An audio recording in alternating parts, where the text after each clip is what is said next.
Before it became a legend, the Toyota Supra was simply an experiment. What started as a performance version of the Celica eventually became one of the most respected and modified sports cars in automotive history. This is the story of how the Supra built its reputation. The Supra name first appeared in 1978. At the time, it wasn't even a standalone model. It was known as the Toyota Celica Supra. Toyota wanted to compete with popular inline-six coupes, especially from Nissan.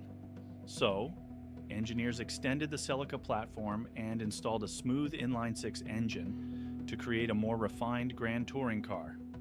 The goal was straightforward: build a balanced, comfortable performance coupe that could compete globally. It wasn't extreme, and it wasn't designed to dominate the streets. But it established the foundation for what the Supra would eventually become. During the 1980s, the Supra slowly evolved and began separating from the Celica. By 1986, it became its own independent model, and that marked the beginning of a new chapter. By the mid-1980s, Toyota decided it was time for the Supra to fully separate from the Celica. In 1986, the third-generation Supra was introduced as its own independent model. This generation marked a significant shift in direction. The MK3 featured a more aggressive design, improved chassis rigidity, and the introduction of turbocharging in many markets.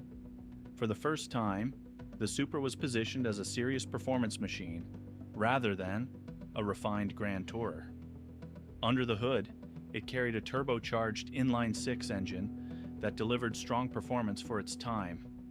Combined with independent rear suspension and improved weight distribution, the MK3 began building the Supra's performance credibility. However, Toyota engineers were already thinking ahead. In the early 1990s, competition in the sports car market intensified. Japanese manufacturers were pushing engineering boundaries, and Toyota wanted the next Supra to compete at the highest level. In 1993, the fourth-generation Supra was unveiled. The MK4 represented a complete redesign. Engineers focused heavily on weight reduction, structural strength, and aerodynamic efficiency. Aluminum components were used throughout the car to reduce mass, while the chassis was reinforced to handle significantly more power. The design became smoother and more aerodynamic, with a wider stance and a distinctive rear wing that would later become iconic.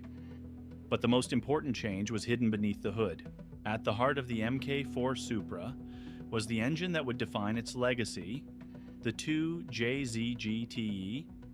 This was a 3.0-liter, twin-turbocharged inline-six engine designed with long-term durability in mind.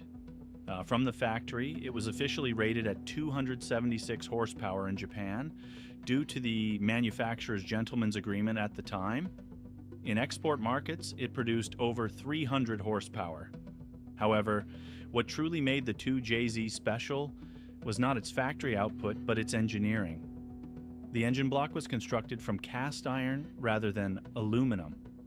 While heavier, cast iron provided exceptional strength and resistance to high cylinder pressures. The internal components were overbuilt, including a forged steel crankshaft and robust connecting rods designed to handle significant stress. Toyota engineers prioritized reliability under high load conditions. The sequential twin-turbo system delivered smooth power delivery at lower RPM, while still allowing strong top-end performance. When tuners began modifying the engine, they discovered something remarkable. With basic bolt-on modifications and proper tuning, the 2JZ could reliably produce far more power than originally advertised. With upgraded turbochargers and fuel systems, the engine was capable of handling 700, 800, and even 1,000 horsepower, without requiring a fully built bottom end. That level of strength was unusual for a production engine. The Supra platform itself was equally capable. Its balanced chassis, rear-wheel drive layout, and strong transmission options made it an ideal foundation for high-performance builds. This combination of durability and tuning potential transformed the Supra from a competitive sports car into a global performance icon. In 2001, the Supra gained global recognition beyond the automotive community. Its appearance in The Fast and the Furious introduced the car to a new generation of enthusiasts. The bright orange MK4 became instantly recognizable and solidified the Supra's place in pop culture. However, despite its rising fame, production of the MK4 ended in 2002. Stricter emissions regulations, economic factors, and declining sports car sales contributed to Toyota's decision to discontinue the model. For nearly 17 years, the Supra name disappeared from showrooms.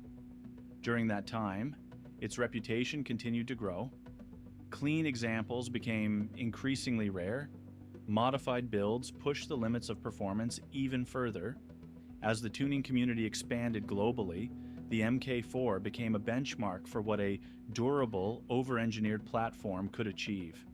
In 2019, Toyota revived the Supra name with the release of the fifth-generation model. Developed in collaboration with BMW, the new Supra sparked debate among enthusiasts. Some questioned its shared platform and engine origins, while others welcomed the return of an iconic badge. Regardless of opinion, the return proved something important. The Supra name still carried weight. Today, the MK4 Supra remains one of the most respected Japanese performance cars ever built. Its engineering strength, tuning capability, and cultural impact secured its place in automotive history. The Supra did not become legendary overnight. It earned that status through thoughtful engineering and a platform capable of exceeding expectations. And that is why the Supra continues to be remembered not just as a fast car, but as an icon. So, that is the story behind the Toyota Supra. From its early beginnings to its rise as one of the most respected performance cars of its era. In the coming episodes, we'll continue unlocking the stories behind the machines that shaped automotive history. If you enjoy in-depth automotive documentaries like this, consider subscribing to Car Vault, because every legend has a story, and we're just getting started.